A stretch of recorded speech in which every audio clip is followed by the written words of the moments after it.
Welcome back, everyone. Spring and summer is a time for new growth and taking bold action together. So we hope these stories can inspire you to live boldly, take wise chances, and with our friends and family, make a difference together. Today we will be reading A Journey to the Center of the Earth by Jules Verne, retold by Billy Aronson.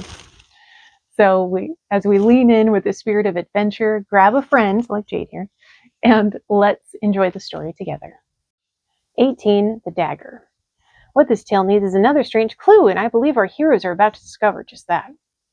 We returned to the shore and continued our exploration of the coast. We saw cliffs, we saw caves, we saw streams tumbling over jagged rocks on their way to the sea, but we never saw anything that reminded us of Port Gretchen.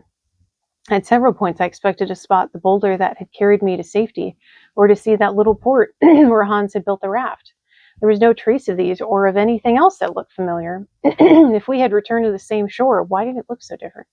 There can be no doubt, I insisted, that the storm didn't bring us back to the same shore for which we departed. I'm beginning to come upon the same conclusion, my uncle said. Look up and down the sand in any direction. Not one of our footprints is anywhere to be seen. I scanned the ground and realized he was right. Not a single footprint had been left in the sand, but something else had. Look, Uncle, I cried, rushing forward to pick up the gleaming object at my feet. A rusty dagger, he observed. Why in the world did you bring along such a useless old knife? It's not mine, I answered. I thought it was yours. I've never seen it before in my life, he insisted. Hans must have dropped it. I shook my head. I'd never seen Hans carrying it.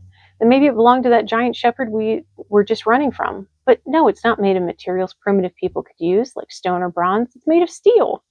Before I could finish my thought, my uncle cut me off. I see it now, my boy, he exclaimed. This is a special kind of knife used by Europeans in the 1500s to kill an enemy after he had been captured. It doesn't belong to you or me or Hans or anyone living down here besides beneath the earth. Are you sure, Uncle? I asked. Look closely, he continued. Those bumps on the edge of the blade were caused by rusting. This blade wasn't made a year ago or a decade ago. It's several centuries old. But if it wasn't left by any of us, I asked, or by anyone living down here, who left it? A man, he revealed, who I suspect had taken it out to mark a path in the center of the earth. Let's look around and see if I'm not correct. If I'm not correct, huh?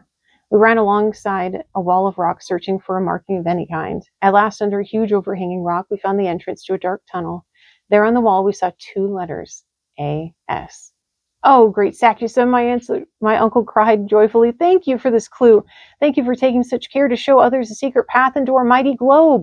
I'm certain that your initials are carved upon the very center of the earth, and I vow here and now to follow your footsteps to that very spot where I shall sign my own initials beneath yours, to thank you for your greatness in being the first to make that journey. I now name the shore near this cave Cape Saknussem. Before this point in our journey, I had seen some shocking things. In fact, I had begun to wonder if anything could ever surprise me again. But when I saw those two letters carved in the wall 300 years ago, I stood frozen in amazement. My uncle was elated. I was so stirred by my uncle's speech that I burned with excitement and with confidence. I forgot all the dangers we had faced. I stopped fearing the dangers ahead. If someone else could make it to the center of the earth, we could do it too. Onward, I bellowed in a burst of enthusiasm. In the beginning, Axel was desperate for an excuse to avoid the trip. Now he's charging ahead more eager than his uncle. On the way back to Hans and the raft, I began to think deep thoughts. Do you realize, Uncle, I said, how fate has helped us out? I felt that way all along, my uncle answered with a smile. Even that awful storm served to guide us to the right path, I continued. If we had managed to cross the sea, we would have come to a dead end, but the sea drove us all the way back to Saknussem's path. You're right, Axel, he replied. All is for the best. We'll leave this sea behind us and continue on. To reach the center of the earth, we still have about 4,900 miles left. Oh, only. That's all? I asked in my excitement. I was now all caught up in our adventure as my uncle, whoa, this is a real roller coaster for Axel. Boy, we're real positive, real negative. After, that's all. I was now caught up in our adventure as my uncle. That distance is almost too little to speak about. I was overconfident and eager, but I wasn't very realistic. Oh, we know. After reuniting with Hans, we sailed our little raft to the cave where Saknussem had carved his name. I jumped ashore first and led the way inside. Within minutes, we found ourselves inside a tunnel with granite walls. No sooner had my uncle lit one of the lamps than we found the path blocked by a boulder. Frustrated, I yelled at the rock. There was no getting around it on either side or above it or below it. It blocked our way completely. I was furious. Nothing else in the world mattered to me now. Not Hamburg, not Gretchen, nothing but getting past that boulder. Think about Sagnusum, I cried. He would never have allowed a lump of rock to block his way. You're right, my uncle replied, examining it closely. The boulder must have fallen in the last century or two. Only since the days of Sagnusum has this tunnel been blocked. So let's get to work chipping away with pickaxes and crowbars. It's far too big to be broken up by any of those tools, I insisted. What other choice do we have? My uncle asked. Gunpowder, I proclaimed. Let's blow it up. After a moment's thought, my uncle approved of my bold suggestion. We spent the afternoon chipping a hole in the rock into which we planned to pour our gunpowder.